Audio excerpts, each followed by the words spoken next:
The exam wire में आपका स्वागत है। आज की इस वीडियो में हम बात करेंगे यूपीएससी सिविल सेवा मुख्य परीक्षा 2024 कंपलसरी हिंदी क्वेश्चन पेपर जो आज ही संपन्न हुआ 28 सितंबर 2024 को। सेकंड सिटिंग में कंपलसरी इंग्लिश है, उसका सोल्यूशन भी आपको प्रोवाइड कराएंगे।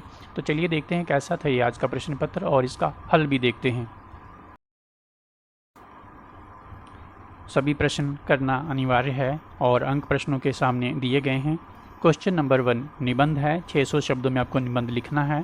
पहला है यहाँ पर लोकतंत्र और अभिव्यक्ति की स्वतंत्रता।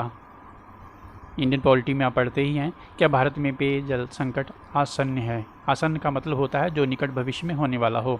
जनजातीय संस्कृति का संरक्षण, प्रयास एवं संभावनाएं। और अगला है थोथा चना बाजे घना। हिंदी का मुहावरा है ये, जिसका अर्थ होता है जो व्यक्ति कम ज्ञानी होता है वह ज्ञानी होने का दिखावा करता है। ठीक है।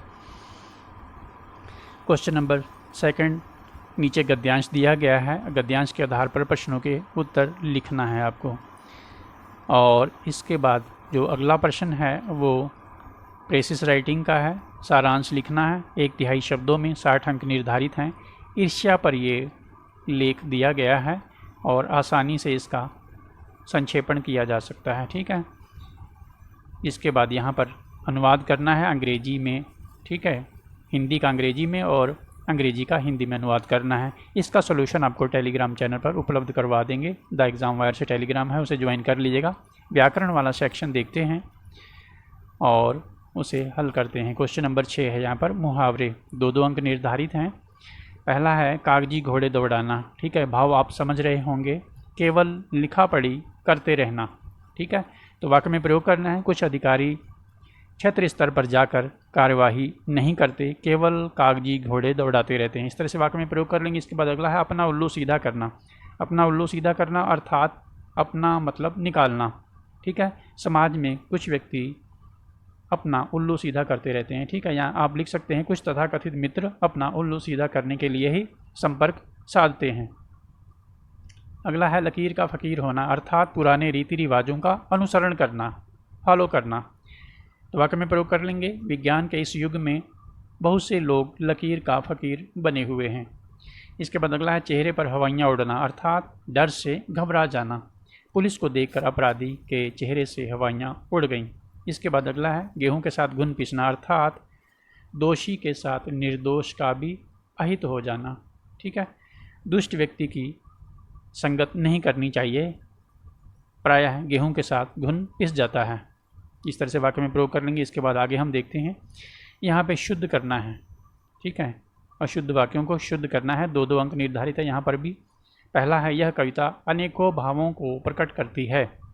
तो यहाँ पे अनेकों आप जानते हैं, अनेक अपने आप में बहुवचन है, प्लूरल है, तो अनेक का अनेकों नहीं होगा। अनेकों को अनेक करेंगे। इसके साथ ही भावों को भाव करेंगे। ठीक है। कुछ अभ्यर्थियों ने अनेकों को अनेक कर दिया और एज इट इज़ उतार दिया, तो वाक्य शुद्ध नहीं हो पाया। हो सकता है 1 अंक आपको मिल जाए, परंतु वाक्य अशुद्ध ही था। इसके बाद को हटा देंगे तो शुद्ध वाक्य क्या हो जाएगा? यह कविता अनेक भाव प्रकट करती है। ठीक है। इसके बाद अगला है बाघ और बकरी एक घाट पानी पीती हैं। पीती हैं की जगह पे पीते हैं कर देंगे। ठीक है। ये रिपीट हुआ है, यूपीपीएससी में पहले पूछा जा चुका है। इसके बाद अगला है यह काम आप पर निर्भर करता है। प्रायः बहुत सारे लोग ऐसा बोलते ही हैं, यह भाई आप पे निर्भर करता है, ये आप पे डिपेंड करता है। तो ये वाक्य हमारे सामने आ गया, इसे शुद्ध करना है। यह काम आप पर निर्भर करता है, इसमें कर्ता को हटा देंगे। ठीक है। यह काम आप पर निर्भर है, इस तरह से ये शुद्ध हो जाएगा। ठीक है। कई 100 वर्षों तक भारत के गले में पराधीनता की बेड़ियाँ पड़ी रहीं। तो बेड़ियाँ जो है वो पैरों में पड़ते हैं। ठीक है। गले की जगह पर पैरों में या पाँव में कर देंगे। ठीक है। इसके बाद अगला है उस वन में प्रातः काल के समय बहुत ही सुहावना दृश्य होता था। ये भी रिपीट हुआ है। उस वन में प्रातः काल। ठीक है। तो यहाँ पे काल दे ही रखा है तो समय हटा देंगे। ठीक है। उस वन में प्रातः काल, इसमें यहाँ पे काल लगाएंगे और दृश्य को उठा करके हम यहाँ ले आएंगे। ठीक है। इसको सही भी करेंगे। उस वन में प्रातः काल का दृश्य बहुत ही सुहावना होता था। इस तरह से ये शुद्ध होगा। इसके बाद अगला है 2 पर्यायवाची आपको लिखना है। पहला है कपड़ा, तो कपड़ा का वस्त्र लिख दीजिए। ठीक है। पट लिख दीजिए। ठीक है। वसन भी होता है। ठीक है। चीर भी होता है, चीर। आपने द्रौपदी का चीर हरण पढ़ा होगा, तो वहाँ पे चीर का क्या मतलब है? वस्त्र हरण, ठीक है। इसके बाद अगला है सर्प, तो सर्प का मतलब हो गया व्याल, ठीक है। भुजंग लिख दीजिए, ठीक है।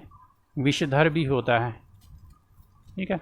वृक्ष का पादप लिख दीजिए, ठीक है। विटप, ठीक है। द्रुम भी होता है, द्रुम, ठीक है। तो चूंकि वृक्ष दिया है तो आप पेड़ लिख दीजिए, ठीक है। इसके बाद अगला है यमुना, तो कालिंदी, ठीक है। कालिंदी, ठीक है। सूर्य सुता लिख दीजिए, ठीक है। सूर्य सुता, यमुना जो है वो सूर्य की सुता है, सूर्य सुता। तो सुता है तो तनया भी लिख सकते हैं, ठीक है।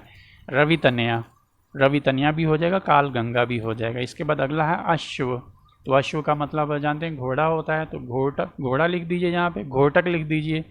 तुरंग भी लिख सकते हैं, एक है भी होता है और बाज भी होता है, ठीक है। इसके बाद अगला प्रश्न यहाँ पे शब्द युग्म दिया हुआ है, ठीक है। इंग्लिश में होमोफोन्स कहते हैं और इनका अर्थ स्पष्ट करके वाक्य में प्रयोग भी करना है। तो पहला है अली, इस अली का मतलब होता है भ्रमर या भौरा, ठीक है, जिसे गुंजन भी कहते हैं, ठीक है।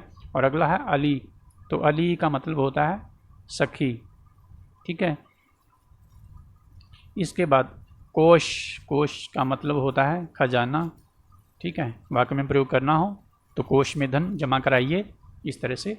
और कोश का मतलब होता है शब्दों का संग्रह, ठीक है, शब्दों का संग्रह। वाक्य में प्रयोग कर सकते हैं, मेरे पास अंग्रेजी का कोश है, ठीक है। इसके बाद द्वीप, द्वीप ये पर्यायवाची, यदि आपने पढ़े हो अच्छे से तो हाथी का ये पर्यायवाची होता है द्वीप। और द्वीप आप अवश्य जानते होंगे, टापू, ठीक है। टापू इंग्लिश में आइलैंड।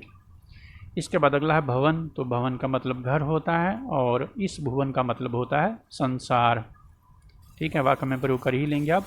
श्वेत का मतलब सफ़ेद होता है और स्वेद माने पसीना होता है, ठीक है। तो इसका मतलब हो जाएगा पसीना, ठीक है। तो ये था यूपीएससी सिविल सेवा मुख्य परीक्षा 2024 अनिवार्य हिंदी हल प्रश्न पत्र। कोई डाउट है, कोई क्वेरी है तो आप कमेंट कर सकते हैं। चैनल पर पहली बार आए हो तो सब्सक्राइब अवश्य कर लीजिएगा। वीडियो देखने के लिए आपका बहुत बहुत धन्यवाद। आपका दिन शुभ हो।